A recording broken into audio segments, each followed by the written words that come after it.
নমস্কার বন্ধুরা, কেমন আছো তোমরা? আশা করছি ভালো আছো আর আমিও ভালোই আছি। নতুন একটি ব্লগে তোমাদের সবাইকে স্বাগত জানাই।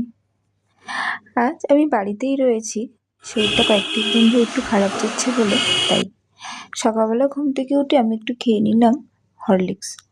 আর এদিকে আমার বর যেভাবে ভাবে যে আমি বাসনগুলো এভাবেই বোধহয় মেজে ফেলি। যাই হোক, সকালবেলা উঠে সংসারের কাজ করে নিতে দেখো কি বৃষ্টি শুরু হয়েছে।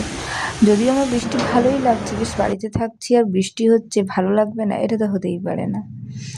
যাই হোক, ঘর পরিষ্কার করে আমি স্নান করতে যাব। আর আজ মনে হলো না আমি একটু তেল মেখেই স্নান করি। অন্যান্য দিন আমি ন্যাচারালি তেল মাখি না, মানে শ্যাম্পু করার আগের দিনই বেসিক্যালি তেলটা মাখি। আর আজকে মনে হলো না আমি আগেই একটু তেলটা মেখে নিই। বললাম না শরীরটা ভালো নেই, তাই আর কি। আর বৃষ্টি তো হচ্ছে, কিন্তু বৃষ্টিটা ওরকমভাবেও হচ্ছে না, এই আষাঢ় মাসে যে বৃষ্টিটা হয় ঠিক ওরকম। তারপর আমি স্নান সেরে পুজোটা দিয়ে নিচ্ছি। আর স্নান করে উঠে পুজো দিতে তো প্রত্যেকটা বাড়িতেই দেওয়া হয়, কম বেশি সবাই দেয়। তো যাই হোক, সেই কাজটাই আমি করে নিচ্ছি। আর সারাদিন বাড়িতে থেকে বেশ ভালোই লাগছে অনেক দিন পর।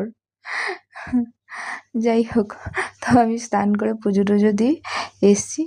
এবার নিজে একটু সাজুগুজু করবো। সাজুগুজু না, ওই আর কি যেটা হয়, একটু সিঁদুর পরবো, চুলটা একটু আঁচড়িয়ে নিই। সিঁদুর পরার আগে চুলটা বলে আঁচড়ে নিতে, এই আর কি। তো আমি রেডি হচ্ছে আর মনে মনে ভাবছি বৃষ্টিটা কি আজকে কন্টিনিউ হবে? আমি একটু কি ছাদে ভিজে আসবো? বৃষ্টিতে ভিজতে আমার ভালোই লাগে। যখন অফিসে দেখি বৃষ্টি হয় মনে হয় টুক করে গিয়ে বেরিয়ে আমি ভিজে আসি। বাট জানি না বাড়িতে থাকলে কি হয়, সেটা আর একদমই ইচ্ছা করে না। আর তাই এসব কথা আমি আর না ভেবে আমি না খেয়েই আসি। তো আমি চলে গেলাম লাঞ্চ করতে। আজকে লাঞ্চের মেনুতে ছিল ডিমের ঝোল আর ভাত। আমি আজকে আর কিচ্ছু রান্না করিনি, আর একটু আম কেটে নিয়েছিলাম। টাটা, দেখা হবে পরে।